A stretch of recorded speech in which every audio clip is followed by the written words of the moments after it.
اعوذ باللہ من الشیطان الرجیم بسم اللہ الرحمن الرحیم وما قدر اللہ حق قدرہ اذ قالوا ما انزل اللہ علی بشر من شیء قل من انزل الكتاب الذي جاء به موسى نورا وهدى للناس تجعلونه قراطيس تبدونها وتخفون كثيرا وعلمتم ما لم تعلموا انتم ولا آباؤكم قل الله ثم ذرهم في خوضهم يلعبون وهذا كتاب انزلناه مبارك مصدق الذي بين يديه ولتنذر القرى ومن حولها والذين يؤمنون بالآخرة يؤمنون به وهم على صلاتهم يحافظون صدق الله العظيم۔ اب اس سورہ مبارکہ میں اس رد و قدح کا ذکر ہو رہا ہے کہ جو یہودیوں کے سکھلانے پڑھانے سے مکے کے کچھ لوگ حضور سے کر رہے تھے۔ اب تک جو گفتگو ہوئی ہے وہ خالص ان کی طرف سے تھی اور انہی کے ساتھ سارا مکالمہ تھا اور محاجہ تھا، لیکن جیسا کہ میں عرض کر چکا ہوں یہ صورتیں جو ہیں سورہ انعام اور سورہ اعراف یہ مکی دور کے آخری زمانے کی ہیں، اور ظاہر ہے کہ اس وقت تک چرچا پہنچ چکا تھا مدینہ منورہ میں بھی حضور کی رسالت اور نبوت کے دعوے کا، اور کان کھڑے ہو چکے تھے اہل کتاب کے یہود کے، تو وہیں سے بیٹھے ہوئے انہوں نے ریشہ دوانیاں کرنی شروع کر دی تھی۔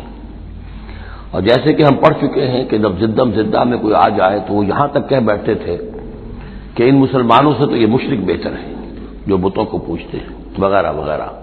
اسی طرح کی ایک بات وہ ہے جو یہاں کہی جا رہی ہے، وما قدر اللہ حق قدرہ، اور انہوں نے ہرگز قدر نہ کی اللہ کی جیسا کہ قدر کرنی چاہیے تھی۔ اس قالو، جبکہ انہوں نے کہا ما انزل اللہ علی بشر من شیء، جبکہ انہوں نے کہا کہ نہیں اتاری ہے اللہ نے کسی بھی انسان پر کوئی بھی چیز، کیٹیگوریکل ڈینائل۔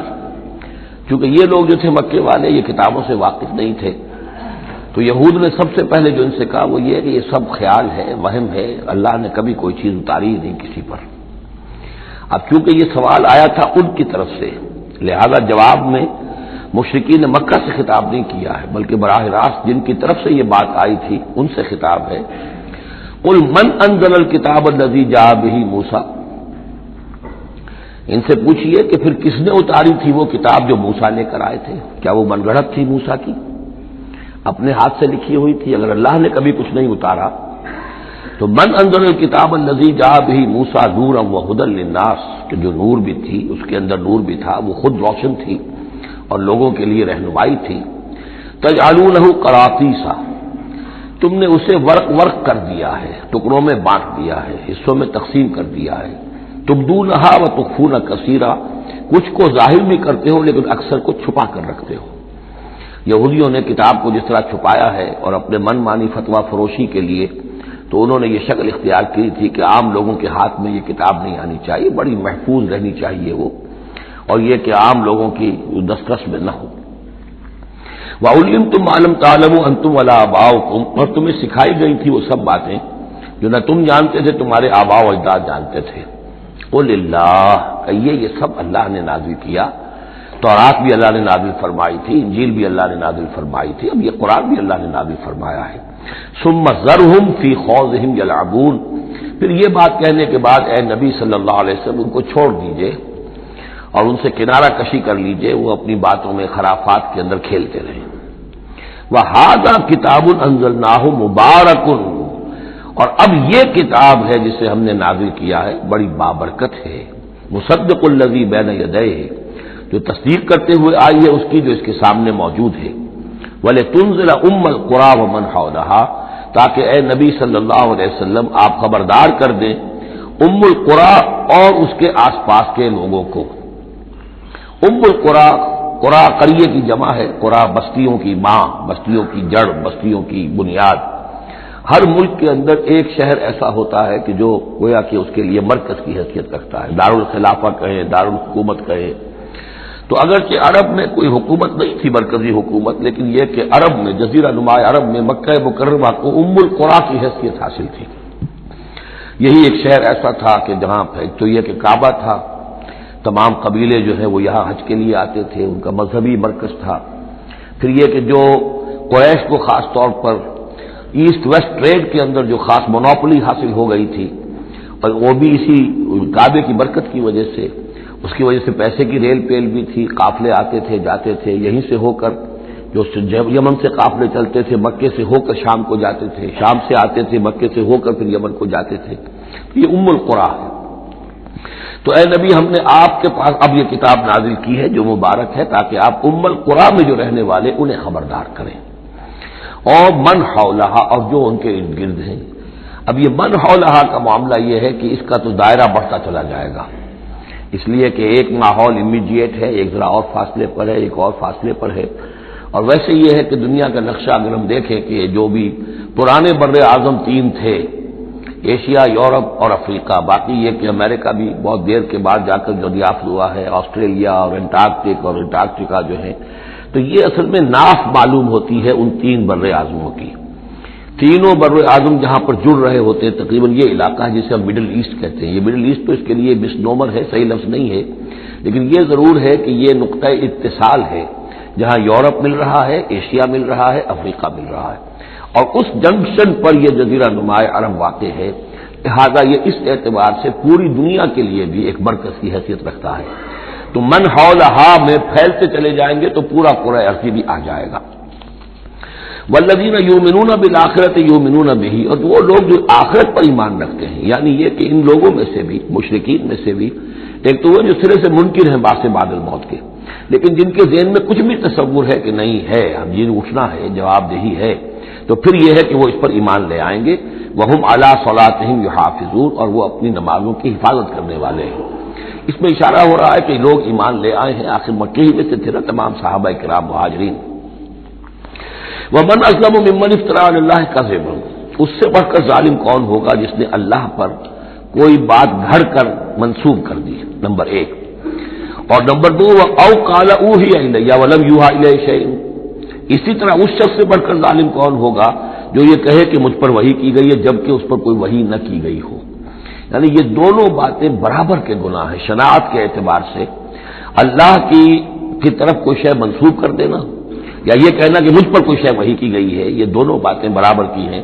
تو ذرا سوچو کہ جو محمد صلی اللہ علیہ وسلم تمہارے سامنے موجود ہیں، کیا ان کی سیرت و کردار کی کوئی مناسبت ہے؟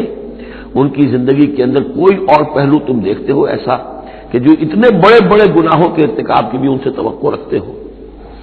وَلَوْ تَرَىٰ إِذِ الظَّالِمُونَ فِي غَمَرَاتِ أَوْ وَمَنْ قَالَ سَأُنزِلُ مِثْلَ مَا أَنزَلَ اللَّهُ، ایک اور تیسری بات ہے جو یہ کہے کہ میں بھی اتار سکتا ہوں جیسا کہ اللہ نے اتارا ہے. حالانکہ اس کا جیسا کہ قرآن مجید میں بار بار چیلنج آیا ہے، لیکن یہ کہ اس کا مقابلہ کسی نے نہیں کیا.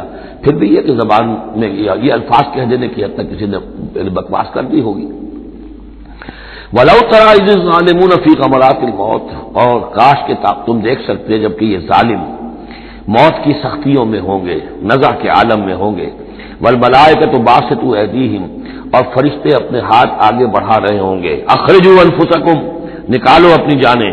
الیوم تجزون عذاب الہون بما کنتم تقولون علی اللہ غیر الحق، آج تمہیں نہایت اہانت آمیز سزا دی جائے گی، عذاب دیا جائے گا بسبب اس کے جو تم کہتے رہے تھے اللہ کی طرف منسوب کر کے ناحق باتیں. وکنتم عن آیاتہ تستکبرون، اور تم اللہ تعالیٰ کی آیات سے استکبار کر کے اعراض کرتے رہے تھے. وَلَقَدْ جِئْتُمُونَا فُرَادَىٰ، اور پھر قیامت کے دن کہا جائے گا آ گئے ہو ہمارے پاس اکیلے اکیلے، کوئی تمہارے ساتھ لاؤ لشکر نہیں، کوئی تمہارے ساتھ ساز و سامان نہیں، تمہارے وہ خدم و حشم نہیں، کوئی تمہارے حمایتی نہیں، کوئی جماعت و جمعیت نہیں.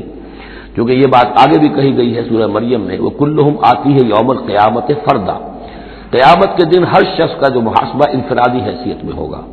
اور ظاہر بات ہے اکیلا آدمی کھڑا ہوگا، نہ اس کے رشتہ دار ہیں، نہ ماں باپ ہے، نہ اولاد ہے، نہ بیوی ہے، نہ بیوی کے ساتھ اس کا شوہر ہے، اور نہ ساز و سامان ہے، خدم و حشم ہے، کچھ بھی نہیں. لقد جئتمونا فرادا کما خلقناکم اول مرہ، جیسے کہ ہم نے تمہیں پیدا کیا تھا پہلی مرتبہ. اب یہ نوٹ کیجئے خلقناکم اول مرہ، اس کا مطلب ہے تخلیق دو مرتبہ ہوئی ہے. ایک تخلیق عالم ارواح میں ہوئی تھی، اس وقت بھی سب اکیلے اکیلے کھڑے تھے، نہ کوئی کسی کا باپ تھا، نہ کوئی کسی کی ماں تھی. ارواح کے مابین کوئی رشتہ داری نہیں تھی.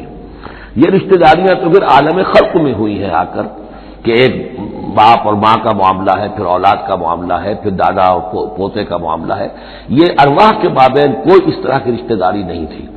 تو جیسے کہ ہم نے تمہیں پیدا کیا تھا پہلی مرتبہ کہ تمام انسان وہاں موجود تھے، فرق صرف یہ ہے کہ قیامت کے دن جب ہم کھڑے ہوں گے تو ہمیں ایک جسم بھی اور دیا جائے گا، لیکن جس وقت ہم تھے اللہ تعالیٰ کے پاس اس وقت عالم ارواح میں، اور جب ہم سے عہد لیا گیا تھا الست بربکم قالوا بلی، تو مجرد ارواح تھی، اس وقت کوئی جسم نہیں تھا۔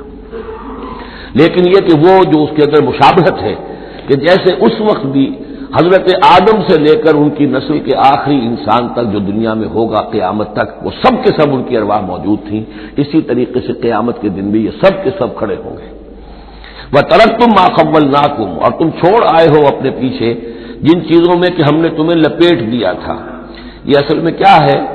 میری ایک انا ہے، میری ایک روح ہے، وہ میرے جسم میں لپٹی ہوئی ہے۔ پہلا غلاف تو یہ جسم ہے، پھر اس غلاف کے اوپر کپڑوں کا غلاف ہے، کپڑوں کے اوپر پھر مکان کا غلاف ہے۔ ہم غلاف در غلاف جو ہے، ہماری جو اصل حقیقت ہے، وہ جو اصل نفس الامری ہے ہماری روح، وہ در حقیقت ان غلافوں میں لپٹی ہوئی ہے۔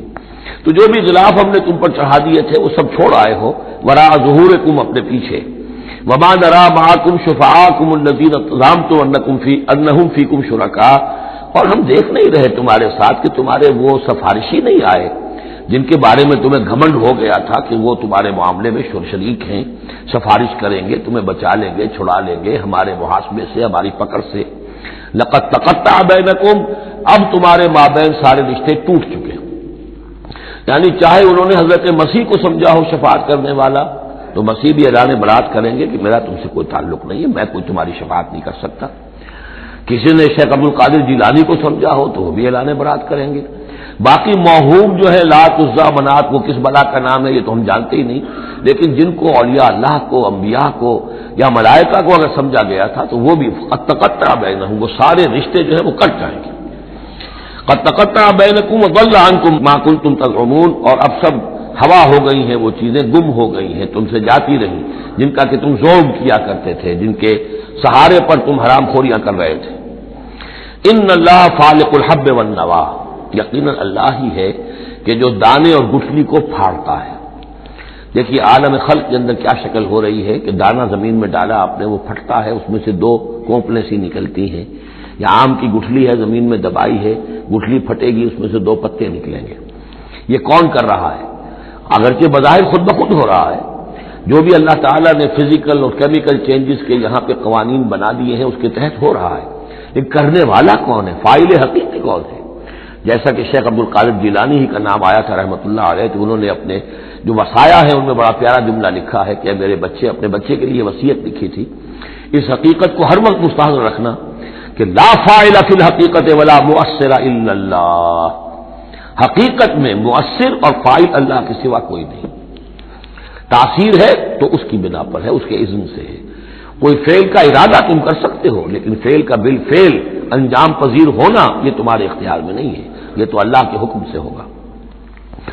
ان اللہ فالق الحب والنوا، یقیناً اللہ ہی ہے پھاڑنے والا دانے اور گٹھلی کا۔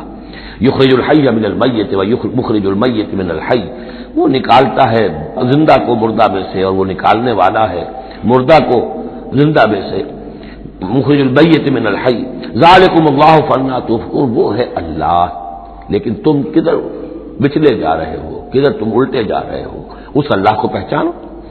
فالق الاصباح، اب یہ فلق دوسرا بھی ہے، وہ ہے صبح کا پھاڑنے والا، رات کی سیاہی کا پردہ چاک کر کے سپیدہ سحر کو نمودار کرنے والا۔ یہ بھی خود بخود ہو رہا ہے، زمین کی گردش ہے جو بھی ہے اس کے تحت ہو رہا ہے، لیکن یہ بھی یہ نہ سمجھے کہ یہ بھی اللہ تعالیٰ کے تصرف کے بغیر اور اس کی تدبیر کے بغیر ہے، بلکہ یہی ہوگا فالق الاصباح، صبح کی روشنی کا پھاڑنے والا۔ وجعل اللیل سکنا والشمس والقمر حسبانا، اب دیکھیے یہ ہے وہ آلاء اللہ جن کے حوالے سے اللہ کی عظمت، اللہ کی صفات، اللہ کی قدرت، ان سب چیزوں کو نمایاں کیا جا رہا ہے، التذکیر بآلاء اللہ۔ وجعل اللیل سکنا، اس نے بنا دیا ہے رات کو سکون کی جگہ، سکون کا وقت۔ والشمس والقمر حسبانا، اور سورج اور چاند کو اس نے بنا دیا حساب کے لیے، وہ حساب کا ایک نظام ہے جس کے تحت چل رہے ہیں، اسی سے دن وجود میں آ رہے ہیں، رات وجود میں آ رہی ہے، اسی سے مہینے وجود میں آ رہے ہیں۔ ذالک تقدیر العزیز العلیم، یہ اندازہ ہے مقرر کیا ہوا اس ہستی کا جو